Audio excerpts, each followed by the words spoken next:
Hey YouTube, welcome back to the channel. It's Papa Steve on the move. Every Thursday we look at hiking, backcountry, camping, and travel. I do gear reviews and trip reports. If you're into that kind of thing, go ahead and subscribe so you don't miss anything. Make sure you turn on the notifications. This week we'll be looking at the Nemo Hornet 2-person tent. Had a lot of mixed reviews. We're going to set it up here in the site, and then I'll show you a few tips and tricks on how to get the most out of this tent.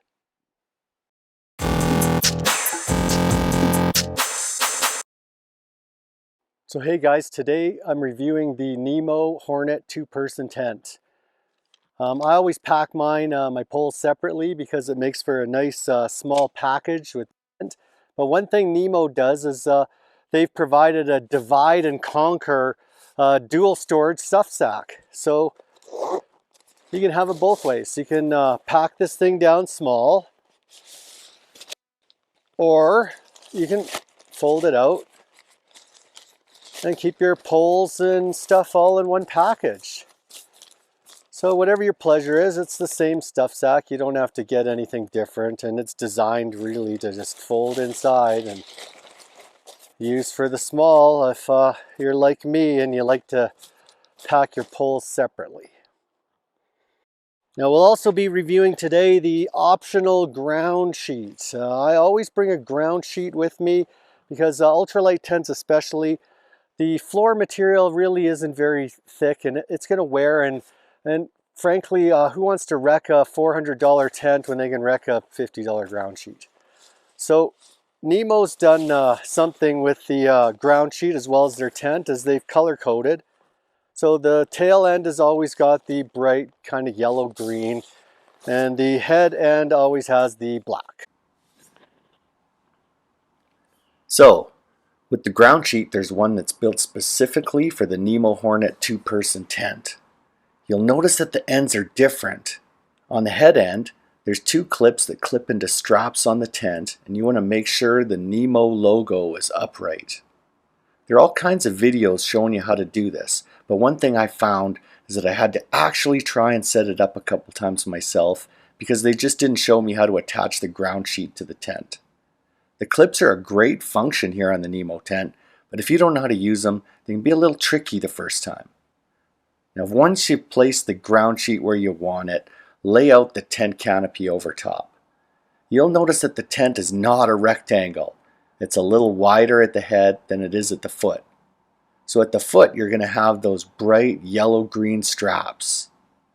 And at the head you're going to have those clips that fit with the tent.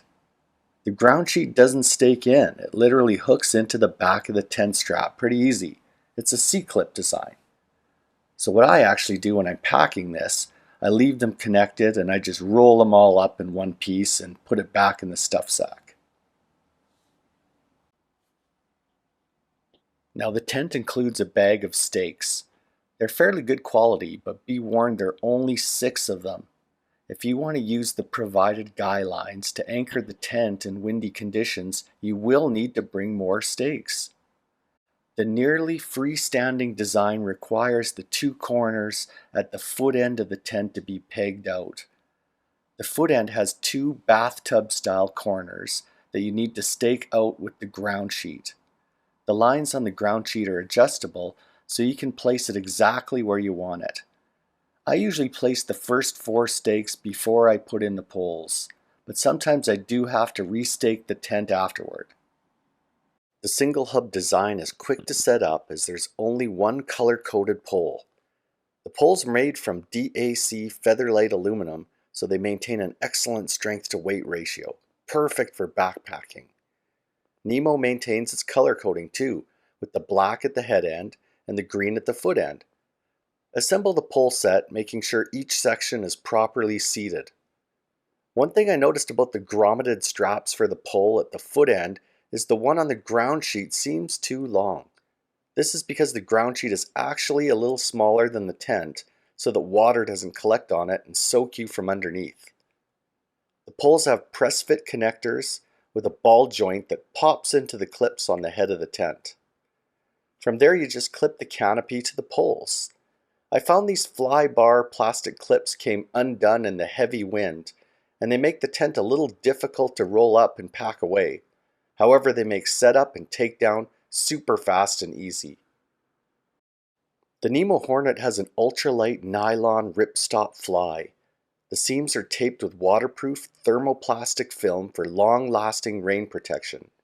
Make sure you put it on with the logo facing out, and again use the color coding to determine the head and the foot ends. Once you lay it out properly, loop the line onto the stakes and tighten it up. The ground sheet and the fly both have fully adjustable lines that allow you to tighten everything up quickly and easily. This is a helpful feature if you need to move the tent a little.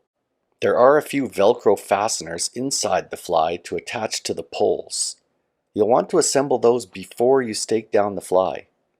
At the head of the tent, the fly has two clips that require no stakes, so I usually clip them first, completely stake down the foot end of the tent, and then come back, unhook them to tighten the Velcro straps, and refasten them.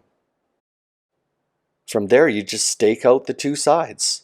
There are two large vestibules, one on each side, that provide adequate gear storage and a dry place to put on your boots. Another great feature is the volumizer clip on the canopy that fastens to the fly and creates a little more space inside the tent. Each entrance has fasteners to tie off the fly for easy access. Inside the tent itself, there's a mesh side pocket on either side by the door, and there's also a light pocket up in the ceiling. This is great for putting a headlamp or something up there that acts like a lantern. The 84-inch by 51-inch footprint is ample for one person, but you'd better know your neighbor well if you plan to put two in there. Seems a little tight for two sleeping pads and still being able to function inside. One thing I didn't like was the big opening in the fly at the head end that doesn't cover the whole opening. I was caught in a storm once and had to shelter in place for a few hours. The rain didn't come in through the window, but if it was much heavier, it may have. The wind was so bad I had to use the guy lines, and still the tent literally flattened on top of me. I had to keep popping the poles back into place when the wind subsided. The seams held, but I definitely would not recommend the tent for alpine expeditions. It was not pleasant in the wind. However, as an ultralight backpacking tent, I was more than satisfied with the 2.4 pounds weight and the small package in my backpack. So hey guys, that's the Nemo Hornet two-person tent. It's great for a solo trip. I'm always a 1+1 myself, so a two-person tent's for one person, three-person tents for two.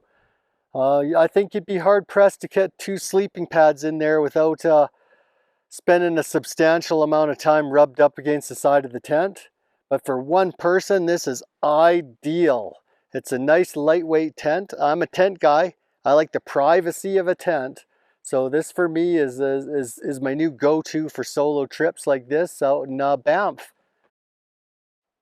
Hey, if you guys have any questions about the tent, leave them down below in the comments or reach out on social media. I'm on Facebook and Instagram. Till then, I'll see you guys on the trail. It's Papa Steve on the move.